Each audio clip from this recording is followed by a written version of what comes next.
Esse conteúdo integra as ações da edição 2020 do Programa Vocacional, da Secretaria Municipal de Cultura, em parceria com a Secretaria Municipal de Educação de São Paulo. Oi, tudo bom? Eu sou Alan Ju, sou orientador de artes visuais na SU2. Estou aqui de novo e dessa vez para trazer a segunda parte da conversa que eu tive com o artista Thiago Toes.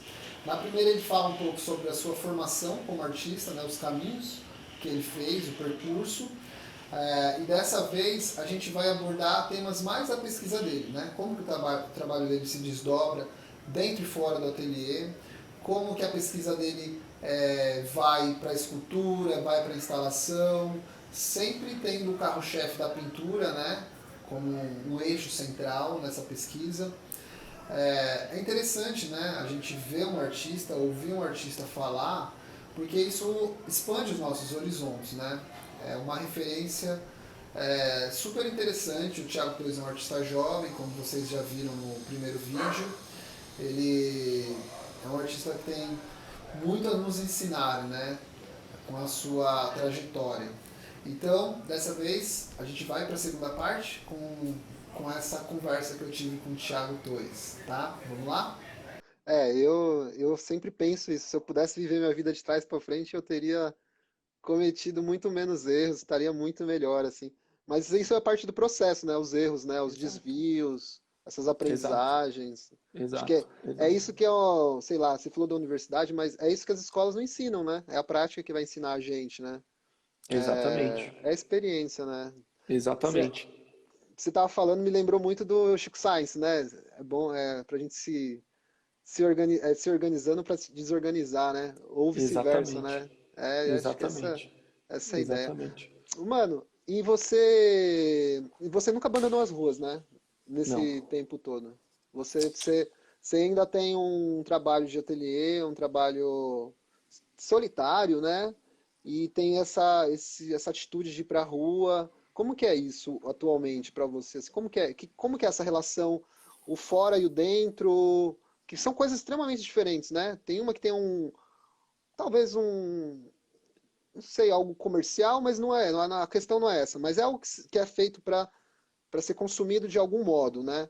E a Sim. rua não, né? A rua é o contrário, né? É uma dádiva, talvez, que você entrega assim, né? Tipo, dependendo do ponto de vista, né? Você está dialogando com o espaço, com a cidade, sem esperar nada em troca, né? Ao Sim. contrário, gastando, né? Se colocando em risco. Exato, exato. Desculpa falar muito, mas como que Imagina, é isso para imagina. você, assim, essa relação, essas duas frentes, assim, que você atua? E se tiver mais frentes também, queria que eu ouvir também. Não, assim, foi bem complicado no começo, cara, porque você mistura um pouco, sabe? As coisas. E que não é, também não sei, depende, não tem problema, não tô dizendo que é um problema isso, né? Mas para mim foi um pouco difícil eu começar a entender o que eu queria para cada lugar, né? É, então eu começava, puta, ficar meio. Eu comecei a fazer murais, coisa que, tipo, tentar fazer algum tipo de mural, assim, e não era muito o que eu queria, sabe? Aplicar o que eu estava pintando, aprendendo com pintura no ateliê, para aplicar na rua, assim. Mas também acho que faz parte do processo, assim. Mas eu fui meio apanhando um pouco, mas eu tinha, na época, eu ainda estava com uma cabeça muito grafiteiro, assim, sabe? O grafite tem uma parada que, mano, tem qualidade, tem um monte de coisa, mas tem muita quantidade, muito lugar de visão. Então, isso é bom e isso é ruim. Porque, às vezes, era bom porque eu estrategiava, como você está falando, tipo, eu tenho uma organizada, eu me organizava mais para saber o que eu ia fazer de trabalho para fazer para tal lugar ou coisa do tipo. Mas, ao mesmo tempo, sabe? E nem sempre volume na arte é essencial, sabe? Com certeza. No que você está produzindo. Então, eu demorei um pouco assim para me encontrar nesse sentido. Foi meio maluco, mas eu continuei pintando, tipo, todo domingo, todo domingo, todo domingo, como há 20 anos isso, sabe? Conforme o tempo, quando eu fui mergulhando mais na minha pesquisa e na produção, e aí também vem trabalho, vem outras responsabilidades, é lógico que isso vai, né, caindo. Tipo, antes eu ia pintar todo domingo, pintava dia de semana à noite, ou ia fazer qualquer outra coisa mais arriscada. Hoje já não. Hoje a gente eu não pinto todo domingo. É uma coisa mais desacelerada, porque eu estou mais focado na minha produção e no meu trabalho, na carreira, no projeto como artista e tudo mais, né? Na minha vida, nesse sentido.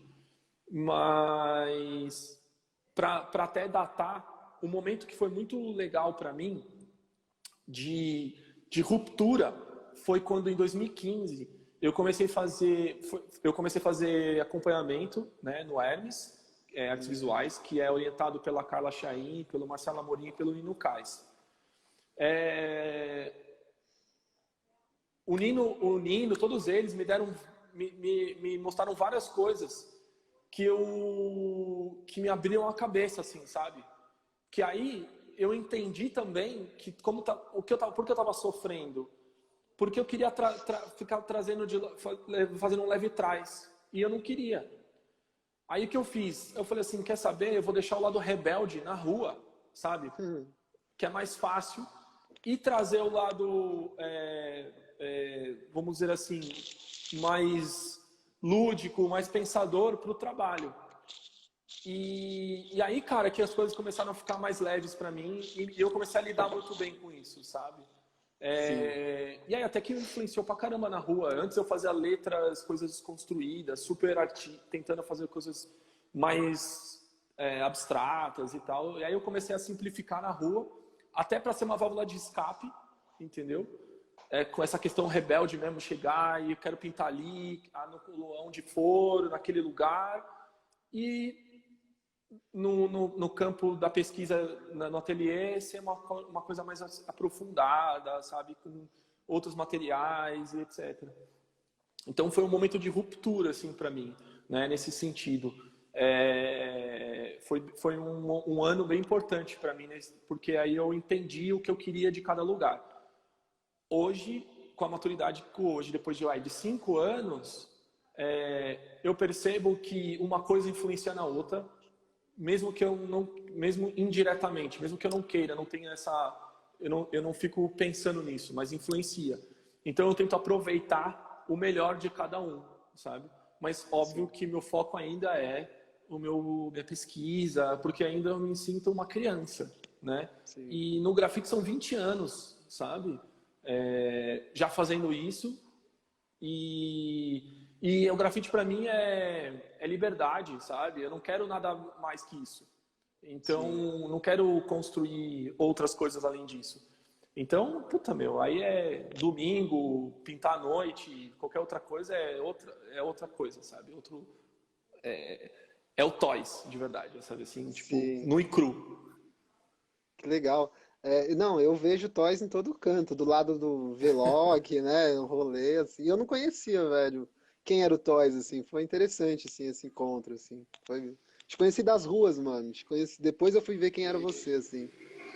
Ô, mano, então, qual que é a diferença, assim? Eu já te perguntei isso, mas o seu trabalho hoje, assim, quais são as questões, assim, que você aborda, assim? É a pintura? Você vai para várias linguagens, mas a sua questão tá na matéria, ou você tem alguns temas por trás, assim. Eu poderia até falar que eu conheço alguns, né? Tem a coisa só que eu não queria atrapalhar a sua resposta. Imagina. Mas você trabalha muito com a ideia do universo, né? O que isso simboliza para você, assim? O que isso quer dizer? E depois você vai mudando um pouco, né? Apesar de você sempre estar... Você vai, revisita, né? Depois, nas pinturas novas, sempre tem um quê de 5 anos atrás, assim. Às vezes você até recorta, né? Você faz sobreposições de fases suas, assim. É bem, bem maluco. Quais são os temas que você aborda, assim, que você reconhece, assim? Embora não precisa ter uma resposta clara, assim. Não, sim, meu problema é esse. Mas se você reconhece alguns, assim... Sim, eu lido com espaço-tempo. Acho que, para resumir mesmo, assim. Espaço na questão de espacialidade mesmo, sabe? Sim. E tempo, que é isso, eu vou lá na frente e volto, vou e volto. falo muito de passado e aí eu coloco algo do futuro e assim sucessivamente. E foi muito... E aí, com questão depois de... Comecei com pintura, aí continuei com pintura, aí eu experimentei escultura, experimentei vários tipos de escultura, experimentei instalação, papel, gravura, até que eu entendi que agora, assim, recentemente, que o meu trabalho ele parte da pintura. Inicialmente, não importa o que vai acontecer no desdobramento, qual vai ser, ele parte dali, sabe? A partir daí, eu percebi também que a questão técnica da pintura acrílica, por exemplo, o processo dela não me satisfazia mais. Que eu precisava de um processo mais longo, de imersão, de tempo, que aí eu descobri a pintura a óleo, que é outro tempo, né, de produção, de relacionamento com a obra. E foi aí que foi, para mim, um dos melhores momentos para mim, que eu entendi que dali da pintura eu começo a desdobrar. Que ele é quase um tipo de sketch para eu pensar na escultura, para eu pensar na instalação, entendeu? E aí aquilo volta de novo, sabe? Aí eu pego tudo aquilo que eu descobri com a instalação, com a escultura, ou em outras plataformas como papéis, recortes, colagens, eu vou e volto com tudo isso de novo para a pintura, para experimentar na pintura, para depois, sabe? Eu fico nesse vai e vem, assim. Então, para mim, o ponto de partida sempre vai ser a pintura. Sempre. Sim.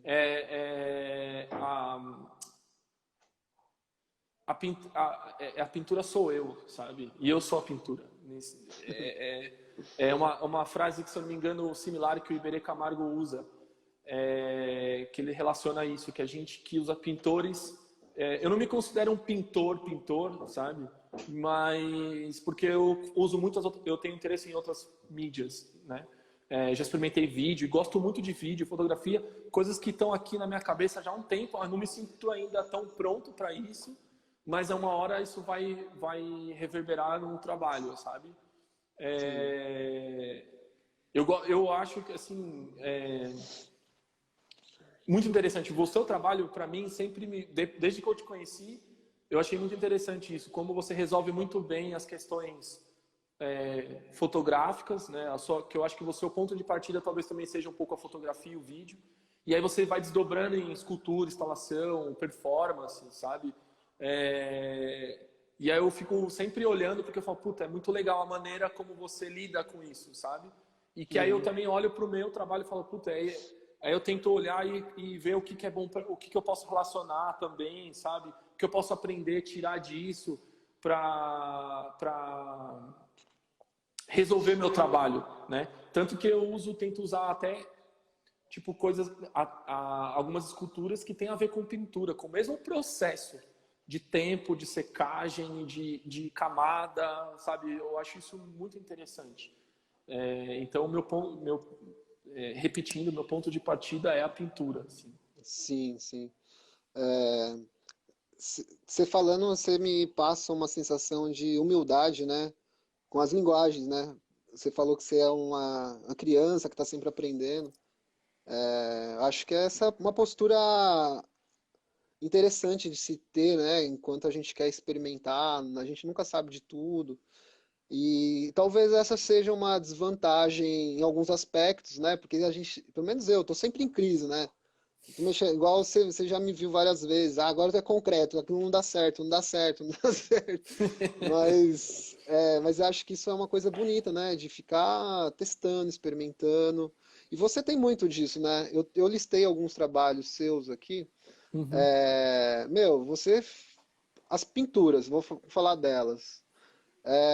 Em 2016 você fazia aqueles estilhaços de universo, que seria até legal você falar o que isso simboliza assim, para você. Aí você continuou fazendo isso, aí depois você foi para as imagens que você mescla mitologia, Aí você tem a coisa das máscaras, né? Tá, mas aí eu tô falando tudo num aspecto só, né? Na pintura. Uhum. Mas de repente você faz o monumental, que é aqueles cubinhos, que é o que você está falando agora, né? Você tira da tela e coloca numa superfície tridimensional e de repente aquilo sai da tela, ganha, cabe na sua mão, né?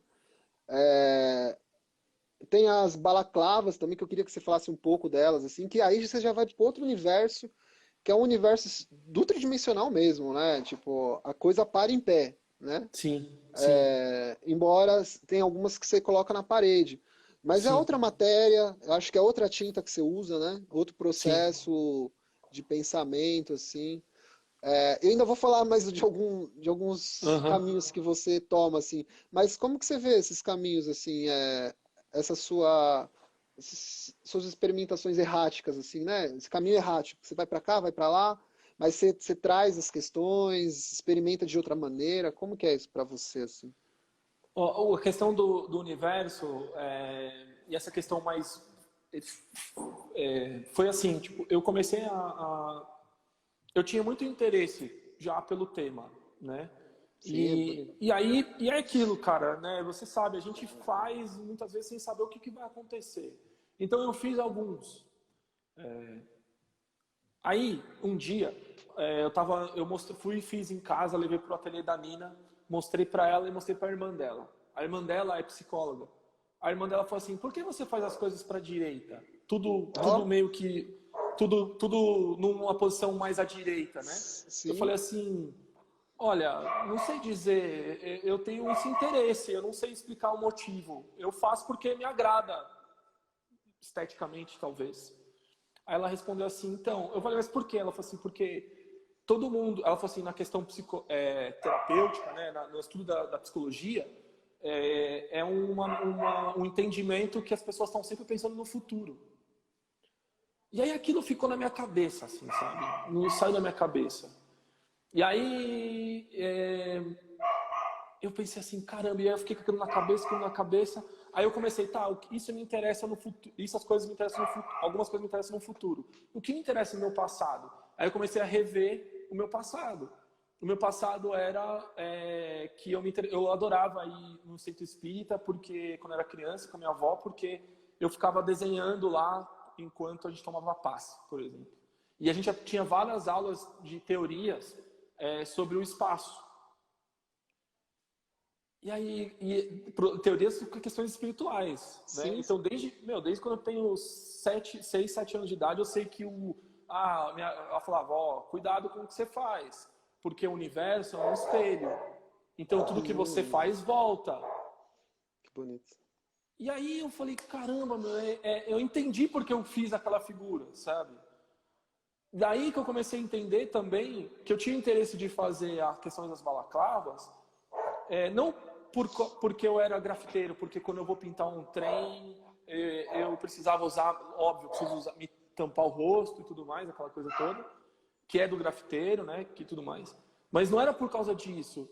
É porque tinha uma relação que quando eu era criança, eu tinha cadernos que eu desenhava super-heróis e eu desenvolvia poderes e roupas e armaduras, sabe? Tipo, criava histórias, quase uma história em quadrinho, sabe? Então aí eu entendi que a simbologia da máscara em si era muito mais ligada ao heroísmo do que eu criava quando criança, né? Os heróis, essas histórias, do que de fato que eu vivia, que a balaclava simbolizava um tipo de rebeldia de grafiteiro ou de riot, por exemplo. Não era isso. Mas eu pensei, bom, então eu posso conectar os dois, sabe? Então, por isso que a balaclava sempre era de uma forma colorida, de uma forma meio espetaculosa nas cores, brilhantes, ou com estampas, porque aí eu fazia uma desconstrução do símbolo, de fato, né? Que todo mundo, às vezes, algumas pessoas falavam, que quando eu comecei a fazer, tinha a época como surgiu os black blocks. Todo mundo fala, tem a ver com black bloc? Eu falava, não, sabe, não. Não tem. Por quê? Porque eu estava tentando desconstruir essa figura rebelde, ou melhor, contemporânea, porque o nosso momento é contemporâneo, com o que eu vivi lá atrás, com essas histórias que eu tinha esse interesse, sabe? Então, e aí, cara, eu posso aqui falar... Aí eu entendi que o recorte das fendas da balaclava tinha uma questão de imersão, que conectava com o espaço, com questão de tempo, com a espacialidade que tem dentro das máscaras, sabe? Que a máscara, essa máscara oca, ela pode criar uma sensação, quando você olha, você pode meio que quase mergulhar e se deparar um lugar infinito, sabe? Então eu comecei a relacionar tudo isso, né? Essas questões científicas de dobra, de dimensões, que aí veio esses polímeros, né, recortados dos espaços. E aí eu entendi também que só na pintura não bastava, que aí veio a escultura. Eu vi a necessidade daquilo se tornar à mão, assim, sabe? Ter na mão, a ser palpável. E aí a coisa vai puxando a outra, entende? E por mais que parece que é muito distinto ainda, né, para quem olha assim, a produção a primeiro momento, mas, cara, uma coisa tá, sabe, rodeando a outra, sabe? Elas estão ali sempre, em alguns momentos elas se afastam, mas elas voltam, quase como um elástico, assim, sabe? Uma coisa vai e volta, como presente, como passado e futuro, sabe? Uma coisa vai e volta, vai e volta. Eu sinto que o meu trabalho é basicamente isso.